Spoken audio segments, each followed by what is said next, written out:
에서야 맞췄는데요. 자꾸 손 드시는 분이 있어서 김경호 참고인 자꾸 손을 드시는데 잠깐 발언 때려 나오세요. 잠깐 뭐 하실 말씀 있습니까?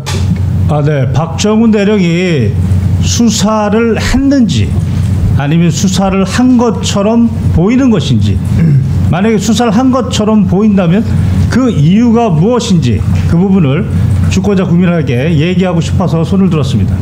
짧게 얘기하세요. 짧게 2분간 시간 드리겠습니다.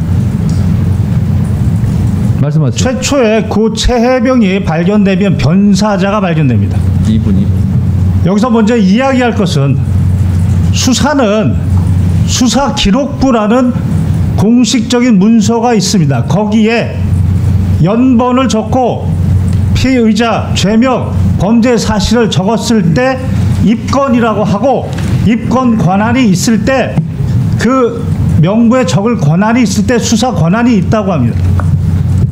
이 사건은 최초에 변사체가 발견되고 변사자 처리 지침에 따라서 내부적으로 아직은 수사 명부에 이름을 올리기 전, 번호를 올리기 전, 입건하기 전 절차이기 때문에 내부적인 수사, 내사라고 합니다. 조사입니다.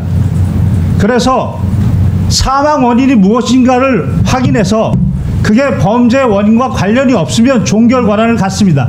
그때는 국방부 장관이 결재권도 갖고 보류권도 갖고 여러 가지 권한을 갖습니다. 그러나 사망 원인이 범죄 원인과 관련이 되면 개정된 군사보험법 2조에 따라, 그리고 그 대통령령인 법원이 재판권을 가지는 군인 등의 범죄 등에 관한 수사 절차 규정 제7조 이첩 시기 지체 없이, 바로 지체 없이 1000페이지에 달한 진술서, 진술조서, 그리고 사진 카톡을 경북청에 보내면 되는 거였습니다.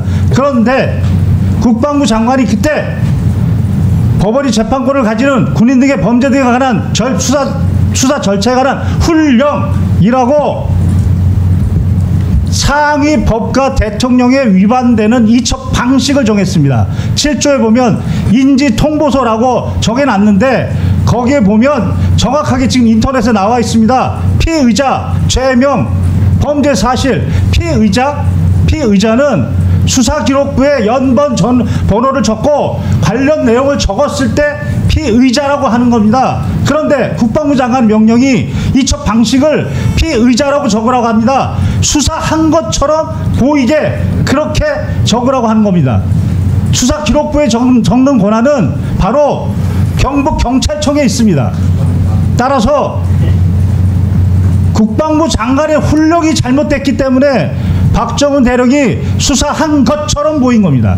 그래서 국방부 장관의 명령에 따라 8명을 적었는데 그것에 대해서 이첩을 보류하라고 했습니다. 그 부분은 지금 지시했다고 본인이 인정하고 있는데 개정된 군사보험법 2조와 대통령의 명령은 지체 없이입니다. 이첩을 보류시키고 회수하고 이첩을 보류하고 재검토하고 재이첩하고 모두 지체 없이에 반한 직무 수행에 있어서 반드시 따라야 될 기준을 위반한 직권남용입니다. 이 부분을 이야기하고 싶었습니다. 네, 이상입니다. 수고하셨습니다.